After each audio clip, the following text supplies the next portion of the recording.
ఖమ్మం జిల్లా నేలకొండపల్లిలో భక్త రామదాసు మందిరంలో రామదాసు ధ్యాన మందిరాన్ని రెవెన్యూ శాఖ మంత్రి పొంగులేటి శ్రీనివాసరెడ్డి ప్రారంభించారు.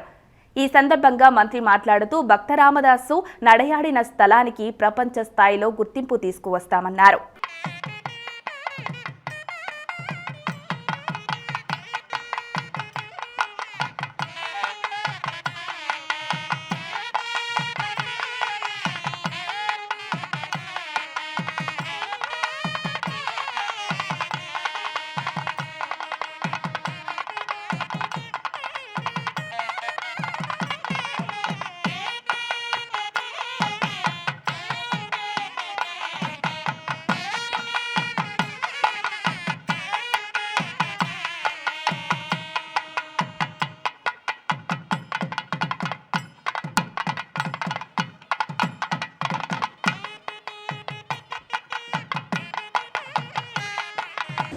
ఆనాడి రామదాసు గారు శ్రీరామచంద్రులకి సీతమ్మ వారికి ఏవైతే సేవలు చేసిన ప్రతి విషయాన్ని కంటికి కొట్టొచ్చేటట్టు చిత్రపటాల ద్వారా లోన అద్భుతంగా ఏర్పాటు చేశారు.